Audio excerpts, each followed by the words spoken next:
La parole est à Monsieur Gérard Cherpion pour le groupe UMP. Oui. Monsieur le Président, Messieurs les ministres, Monsieur le rapporteur, mes chers collègues, nous ne sommes pas dans un débat artificiellement clivant, comme Monsieur le ministre, vous avez pu le dire lors de la discussion générale. Nous sommes dans un débat d'une importance fondamentale. Quelle politique de l'emploi voulons-nous pour notre pays? Quelle réponse devons-nous apporter à la situation actuelle du chômage? Comment assurer au mieux l'insertion des jeunes sur le marché du travail et comment y maintenir les seniors? Oui, la situation est grave.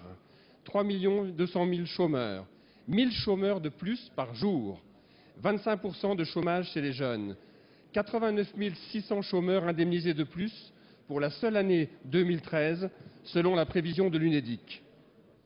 Ce n'est pas parce que nous validons le diagnostic de la situation que nous partageons vos solutions. Au terme de la discussion de la semaine dernière, un grand nombre d'interrogations subsistent. Le lien intergénérationnel n'est présent que dans l'intitulé du projet de loi. Et la formation des jeunes est absente du texte, en dépit d'un amendement, d'ailleurs adopté à l'unanimité, ce qui montre l'attente des parlementaires, mais aussi des partenaires sociaux. La question du financement n'est pas réglée. Les contrats de génération seront donc en partie financés par le crédit impôt compétitivité emploi. Les 20 milliards prévus sont donc d'ores et déjà amputés, et ce, avant même leur mise en place. Le ministre a admis que personne n'était capable d'évaluer de manière précise le coût de ce dispositif, y compris donc le gouvernement. Une telle déclaration est au mieux inquiétante, au pire dangereuse. Il est de sa responsabilité de nous dire combien et comment est financé ce dispositif qu'il nous demande de voter, et nous dire quelle en sera la conséquence sur les enveloppes budgétaires par lesquelles il est financé. En tout état de cause, le gouvernement prévoit 500 000 contrats de génération conclus en 5 ans. L'Observatoire français des conjonctures économiques parle d'une création de 21 000 emplois par an. Nous avons entendu l'explication des ministres nous parlant d'un puzzle de mesures destinées à l'emploi et que nous ne pouvons pas critiquer un projet sans regarder la globalité. 2 pièces sur 4 qui composent ce puzzle ont été votées ou sont en passe de l'être, les emplois d'avenir et les contrats de génération. Ces 2 mesures cumulées coûteront 5 milliards d'euros pour une estimation de 50 000 emplois par an. Comparé aux 3 200 000 chômeurs que connaît notre pays, ce chiffre semble bien peu ambitieux, alors que la dépense fiscale, elle, se fera douloureusement sentir sur nos finances publiques. Un des points positifs de ce texte est un amendement à l'article 5 qui étend l'embauche à des jeunes présents dans l'entreprise avant 26 ans et avant la mise en œuvre de la présente loi. Ce dispositif, que j'avais suggéré dès la discussion générale, corrige une inégalité en permettant à certains jeunes, notamment en alternance et déjà présents dans l'entreprise, de bénéficier également du contrat de génération. Le groupe UMP a mis en garde le gouvernement et la majorité sur les alinéas qui correspondent à la perte de l'aide en cas de licenciement.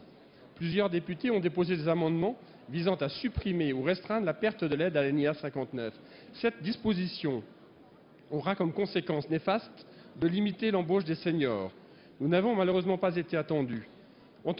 Mais au cours de l'examen du texte, la majorité est allée plus loin encore. Par un amendement, les entreprises ne pourront pas toucher l'aide en cas de rupture conventionnelle précédant la conclusion des contrats de génération. L'absence de prise de position du gouvernement est un signe fort de sa volonté de mettre en cause la rupture conventionnelle, pourtant voulue par les partenaires sociaux. Le ministre a déclaré d'ailleurs lui-même, durant les débats, que cet amendement risquait, et je cite, de créer des situations préjudiciables à l'embauche d'un certain nombre de jeunes. Eh bien, je vous le confirme, Monsieur le ministre, oui, cette disposition aura des effets considérablement négatifs sur l'emploi des jeunes, et pourtant vous ne vous y êtes pas opposé. En d'autres termes, au lieu de favoriser l'emploi des jeunes et des seniors, vous tendez vers l'objectif inverse. Devant une telle rigidité, les employeurs n'y souscriront pas. La procédure accélérée ne permettra pas, d'ailleurs, de corriger cette erreur. Après ces exemples, je ne vais pas aborder tous les points du texte qui posent des problèmes ou sont extrêmement flous, comme par exemple la négociation dans les entreprises dépourvues de délégués syndicaux, les seuils choisis pour les tailles des entreprises, le cavalier législatif présenté par le gouvernement sur les inspecteurs du travail, les délais trop courts, etc. Vous le voyez, les griefs que nous avons contre ce texte sont nombreux et n'ont pas été atténués par son examen. Pour toutes ces raisons et parce que nos concitoyens attendent des mesures fortes et courageuses en matière de chômage et de baisse des déficits de l'État, le groupe UMP votera contre. Merci Monsieur Cherpion.